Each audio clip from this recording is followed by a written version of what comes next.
The NFL is as entertaining as any sport can be. However, it isn't just entertaining, it is also extremely gruesome at times, and was created for some of the most physical and violent athletes on the planet.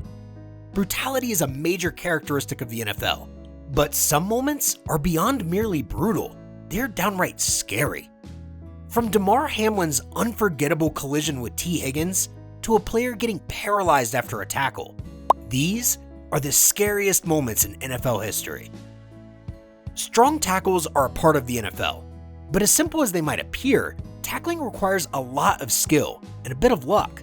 Unfortunately, luck was something the Pittsburgh Steelers linebacker Ryan Shazier didn't have in a game against the Cincinnati Bengals.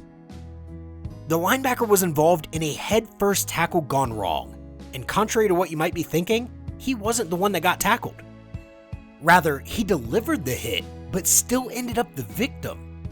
It was week 13 of the 2017 NFL season, and Ryan had taken a routine dive at Cincinnati Bengals wide receiver Josh Malone. Hit, he immediately grabbed for his middle of his back, was able to roll over onto his back, but his leg... He successfully made contact with Malone, who went down as expected, but something unexpected happened. Ryan also hit the ground, suffering a spinal cord injury in the process, and couldn't get back to his feet. The former NFL player couldn't move his lower body as he was paralyzed from the waist down. With one hand placed on the injured part of his back and the other raised high, the best Ryan could do was move his back. Pittsburgh defense is not getting up. Break on the ball and went in there with his head down, and that's never a good thing. Paramedics strapped him to a gurney and took him to the University of Cincinnati Medical Center. Ryan underwent surgery and was able to walk again. He even danced at his wedding, but unfortunately, his NFL career was over. Ryan's injury was a threat to his mobility, and hence his career, but this next moment could have ended an NFL star's life. Buffalo Bills safety Damar Hamlin suffered Commotio Cordis, which caused a cardiac arrest after a collision with Cincinnati Bengals receiver T. Higgins. In the first quarter of a game between the Buffalo Bills and Cincinnati Bengals in Week 17 of the 2023 NFL season, what seemed like a harmless collision between Hamlin and Higgins turned out to be a near-death experience for Hamlin. It seemed like all was well, as Hamlin even took 2 steps like nothing happened, but that was all he was able to do before collapsing to the ground. Player is down. Tell exactly who that is. Maybe Hamlin. After collapsing, Hamlin was down on the ground for about 19 minutes while medical personnel attended to him. He was administered CPR. Shortly after, he was placed on a stretcher, moved to a waiting ambulance, and driven to the hospital where he was admitted for 9 days. The game was put on hold for about an hour and later canceled. Although there was no guarantee what Hamlin's future with the NFL was after he collapsed, he's in great shape and back on the field.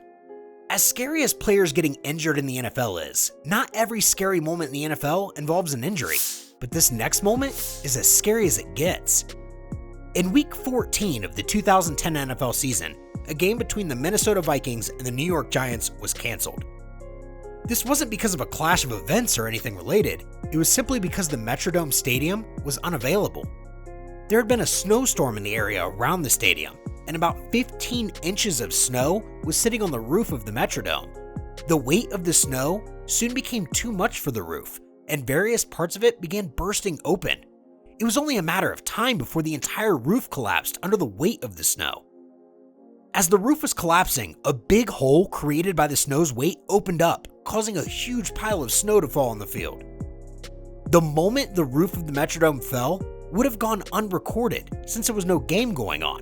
However, Fox had already set up cameras the night before, and the cameras were left rolling, ultimately recording the collapse of the Metrodome's roof, which was the 5th and last of such occurrences before the stadium got demolished. The collapse of the roof saw construction workers begin work immediately.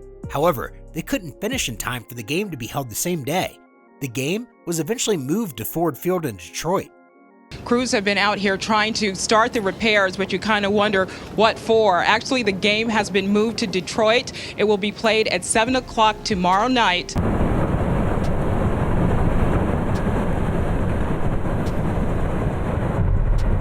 No one was hurt when the roof of the Metrodome collapsed, but this next moment almost cost a rookie his life. The San Francisco 49ers almost lost wide receiver Ricky Pearsall to a violent crime that occurred close to the San Francisco Union Square on August 31st, 2024. Pearsall was badly hurt, but things could have been worse than just a near-death experience if he didn't have Lady Luck on his side. While shopping at luxury stores around Union Square, Pearsall was confronted by a 17-year-old armed with a gun. The teenager requested for Pearsall's Rolex watch and his jewelry, which were expensive. The wide receiver refused to let go of his watch and got into an extended struggle with the thief. In the end, he was shot in the chest, but luckily, the bullet missed his vital organs and went out through his back. Pearsall was comforted by a police officer who did her best to keep him alive until first aid arrived. I said, I know you don't know me, but please trust me. It's not your time. You're gonna be okay, okay? He was then moved to a local hospital where he was said to have been in serious but stable condition. He was released from the hospital a day after being shot and didn't require surgery. Getting shot in the chest and being able to walk out of the hospital the very next day. Watching an athlete getting shot on the street is definitely scary, but not as scary as watching an NFL star's leg snap right in the middle of a game. In Week 11 of the 2018 NFL season, the Washington Redskins faced the Houston Texans in a game that almost ended quarterback Alex Smith's life. A gory scar still reminds him of all that happened after he was tackled by defensive end J.J. Watt and safety Kareem Jackson. In this game, the quarterback fractured his right tibia and fibula. His leg literally snapped into two. After this fracture, Smith had surgery, and it seemed it was all over, but his trouble had only started. This surgery left him with a flesh-eating disease known as necrotizing fasciitis, which almost took his life. Over the next 9 months, Smith had to endure the pain of going under the knife 17 times. Things got so bad, the doctors suggested an amputation to save his life. Smith wore an external fixator for about a year and missed an entire season, but his career wasn't over. I'm saying out loud that I want to go see if I can play football again. And I was scared to death when I said it. For me, the mental freedom that I feel like I have for the rest of my life with my kids, my wife, my friends, my family, to move forward and not feel like I'm fragile. As he made a surprising comeback to the game in Week 5 of the 2020 NFL season.